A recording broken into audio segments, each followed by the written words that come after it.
coworker here, Nicole, who thinks I'm crazy for not doing it. She's like, I don't understand you. She goes, you just go online, you tell them everything you want, you drive up there, they put it in the trunk and you leave. She goes, it's easy. Yeah, I don't really mind walking around the store so much. You know what I mean? That's not good sidetrack. But I don't do that a whole lot. Okay? But I have ordered from a restaurant and have done the curbside pickup there. I've done that a million times. To me, that is totally a tipping situation. You've walked out of the restaurant to the car. I'm tipping you not because your company doesn't pay you enough money. I'm tipping you because I didn't have to get out of I'm telling you my evaluation, not why I think it's the system. But my evaluation there is like, I didn't have to get out of my car. You came to the window. The hardest thing I had to do was press this button, and I have the hot food, and here's a couple of bucks for walking it out. Right? Now, what if you walked in and you just picked it up off the counter? What? It is different. The sky looks pretty. I don't know why I have separation there, but I do. I view that as different. It's probably not that drastically different, but I do, for sure. Now, the grocery thing.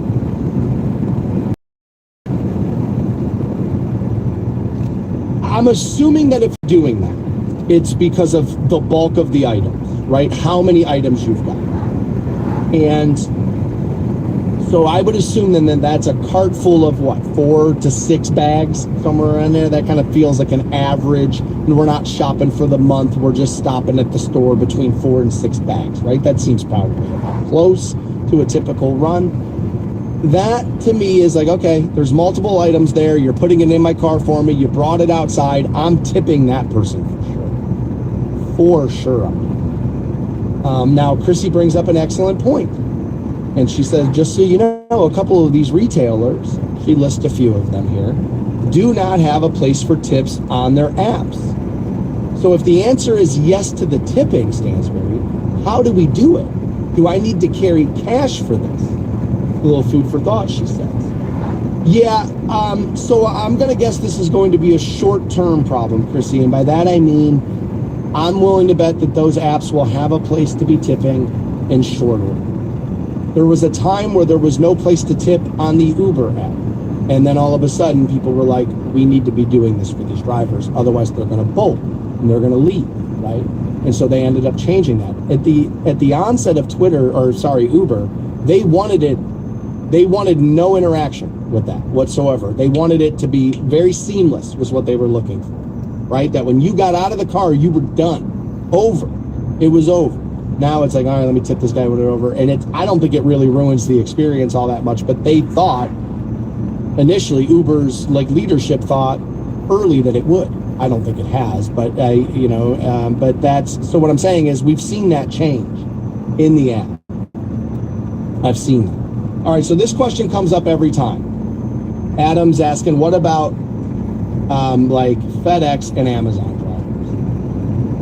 It's not that much different than curbside pickup. No, except for delivery is your business.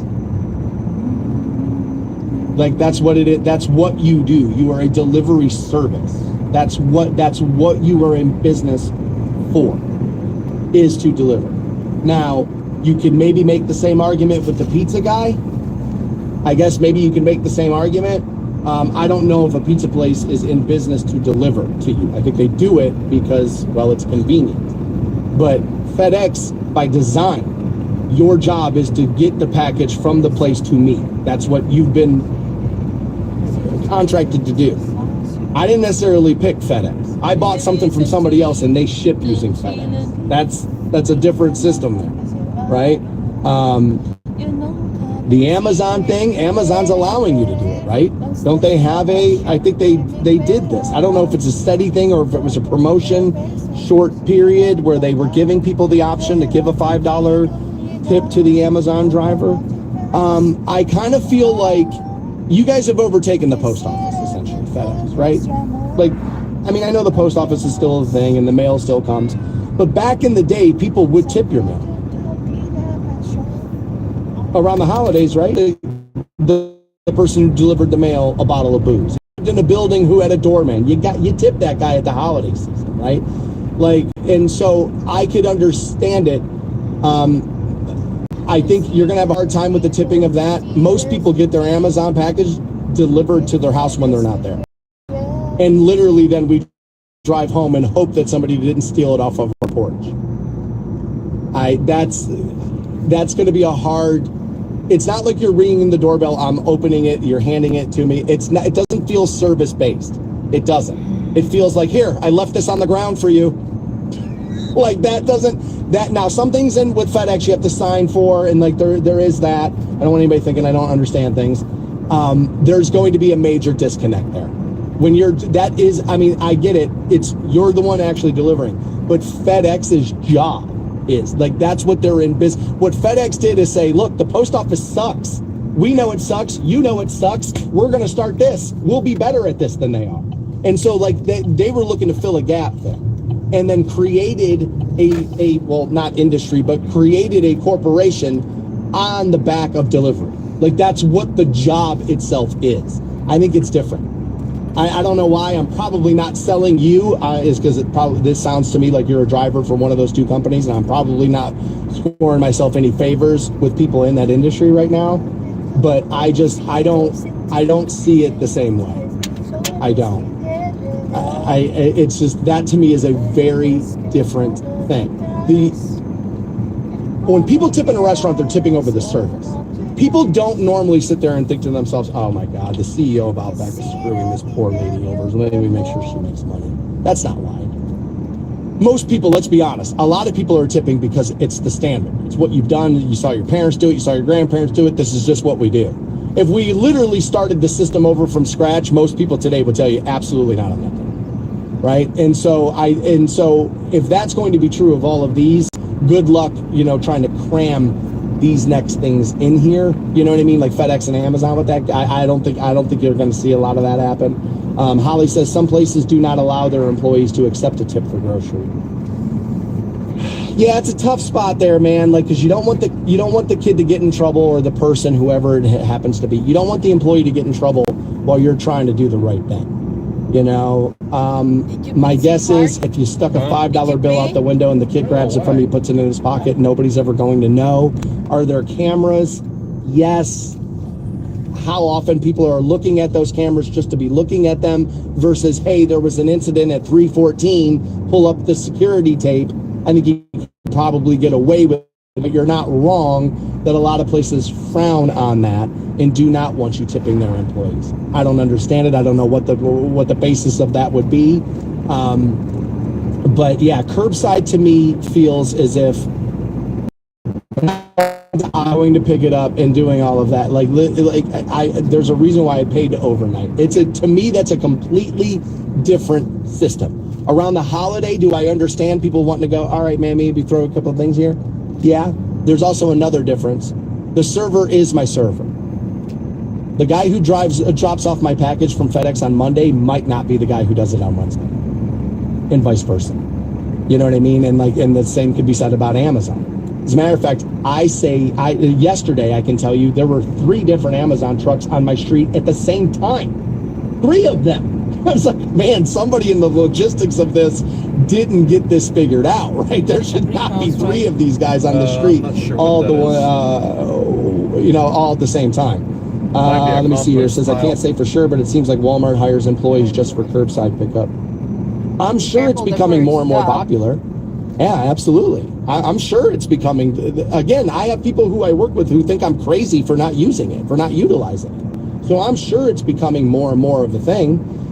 Again, if I'm sitting in my car and I don't have to walk into the place to get the thing, that to me feels like a place where I'm going to use this word, where I should be tipping there. 9 a.m., we'll take a look around the restaurant scene here in Stark County, but we've been talking about restaurants already with the tipping and the like. A theory went viral that if I'm standing up, I'm not tipping. And I was like, well, I thought I liked it, and then I realized, no, I was a bartender, and everybody was standing up when they ordered their drinks from me, and I got tipped. Shoots. We started talking about what the line loving of your former. Well, that's a sticky wicket when you start talking about, the restaurant field. line cooks make more money per hour than the server, and then, but at the end of the day, a server in some ways can only be as good as the kitchen. The server gets blamed if the steak isn't good. They didn't cook it. The kitchen did, right? It gets into a weird territory there. I said, but they don't get tipped, and this doesn't happen. This came, I'm assuming, from a server because it's pretty lengthy about this. And they tell me here, cooks, chefs, they don't deal with the public. Chefs will often shout, insult in the kitchen. The kitchen can still be open, but the chef already cleaned the grill, not expecting new orders. I put in an order for home fries, and then you get the bacon looked and all of this. There's a few more points in this, and I'm assuming she is right here a little bit, that really what the tipping is and why a server deserves it is they're dealing with you. I know nobody thinks they're the bad customer. Nobody. Plenty of you have sent messages in here and you're the bad customer. For sure. Right? I'll give you one right here. This is... Where is this? Oh, here it is. Here it is. Sorry, Stansbury, I'm never tipping at a fast food restaurant. I said, all right, look, I understand the separation there. He goes, if I'm dining more upscale or out drinking and my drink, whether it's my water or a beer runs empty, automatic loss 5% of tip. Yeah, you're a dick. You're a miserable person. And I'm willing to bet most people in your life cannot stand you. Here's what I know. Every server you have ever had cannot stand you. You're not that important. Like, you're not. The customer's always right. Well, in the collective, yes, customers are right. Case by case, no, you're not. By the way, I'm going to remind you what that sentence really is about. That sentence isn't about you actually being right. That is a sentence created by business owners reminding their staff, be nice or none of us make any money. So smile and get the cash in my register. Then bitch about them when they leave. That's what the customer is always right means. You're not right. The cash is right. You're an insufferable person everybody hopes doesn't come in the restaurant. That cash though, baby, that cash is right. That's what's right. You're not right.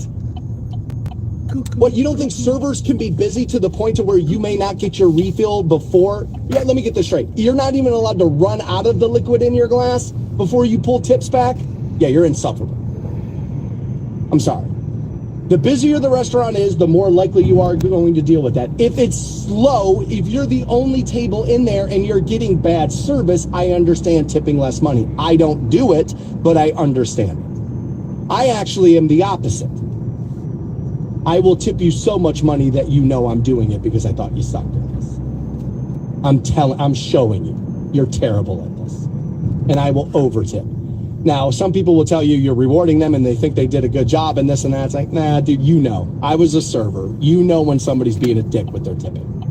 When they over-tip, you can tell when somebody's tipping you because they felt like you deserved it. And you know when you're getting a tip of like, all right, this is why you still do this. And they tip you that. You know why you're getting it. Servers know. A good server. And a good server can have a bad day. Right? We're human beings. Nobody listening to me right now or me is so important that the glass should never run dry. Should they sit tableside with you and feed you grapes? Is that what you think? I'm sorry, because you walked into a restaurant, all of a sudden now you're king? Let me go get you your scepter, sir. I mean, what kind of mentality is that? Hey, we want to have dinner, at dinner time, the way everybody else wants to have dinner at dinner time. But God, I better never be able to rattle this ice in this glass. I mean, seriously. Seriously. That is, honestly, it's insufferable is the word. Like, it's just like, dude, you are a nightmare of a person, and I know it for sure. Like, there's another one of these that people will do all the time. People will tell you this. They don't actually do this. People say online they do it. I'm putting my tips on the table in dollar bills. And every time I wait, I'm pulling $1 back, I'm pulling $1 back, I'm pulling $1 back. And then they're going to know. They're going to watch their tips disappear. And then all of a sudden, they're going to serve me better. No, they're not. You're one table. A typical server at a busy restaurant is going to seat and deal with how many tables a night? 60? If not more, maybe, depending on the shift. Are you working a double? You're one table out of 60.